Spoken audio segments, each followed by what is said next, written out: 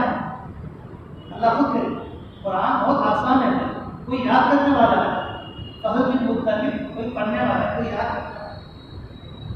اللہ نے ایک مرتبہ قرآن پڑھا ہے، اللہ نے مرتبہ قرآن کی تلاوت کرتے ہی عرش کو اٹھانے والے فرشتے ایک دم جھوم اٹھے اور کہنے لگے واہ واہ واہ ماشاء اللہ، کتنی خوش نصیب ہے وہ امت جس کے حصے میں یہ کلام آیا ہے، اور کتنے خوش نصیب ہیں وہ سینے جن کے سینوں میں یہ کلام ہے، اور کتنے خوش نصیب ہیں وہ زبانیں جو اس کلام کو پڑھتے ہیں، اور کتنے خوش نصیب ہیں وہ کان اس کو کان لگا کر سنتے ہیں۔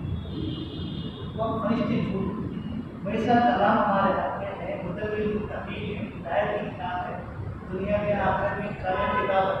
ایسے کتاب کو ہم چالسنے کے لیے، دسنے کے لیے، گھر کے افتتاح کے لیے استعمال کرنا یہ قرآن کا حق نہیں ہے، یہ قرآن کا حق نہیں ہے۔ قرآن کو سال میں کم از کم 2 مرتبہ بھی ختم کرنا ہے، ہر ایک آدمی کے اوپر ہے، ہر ایک آدمی کے اوپر سال میں 2 مرتبہ قرآن کا حق ہے کہ اس کو ختم کرے، ورنہ تو قرآن پوچھتا ہے قیامت کے دن 2 مرتبہ پڑھنے کا تم اس کو پڑھا نہیں پڑھا کیا کرنا؟ کوشش کرو، کوئی بڑا مسئلہ اللہ کی ذات سے ناامید مائل کہ اللہ موقع دیا ہے، امام صاحب وہاب صاحب کسی کو پکڑ کر منت سمجھ کر قرآن کو سیکھنے کی کوشش۔ ایک صحابی کا گھر مدینہ منورہ سے باہر تھا، روزانہ اللہ کے نبی کے دربار میں آپ کو قرآن سیکھنا تو بہت مشکل تھا، لیکن دل میں طلب بہت تھی، بہت طلب تھی دل میں۔ جو بھی مدینہ منورہ سے قافلہ آتا وہ قافلہ والوں کو پکڑتے، ان کے گھوڑے کو بھلاتے بھلاتے، ان کے گھوڑے کی خدمت کرتے، ان کی خدمت کرتے اور کہتے آج کوئی قرآن کی آیت نہیں ہے، قرآن کی آیت نہیں تو سکھا کوئی آیت۔ اس طرح منت و سماجت کر کے ہم قرآن کو سیکھنے کی کوشش کریں گے انشاءاللہ۔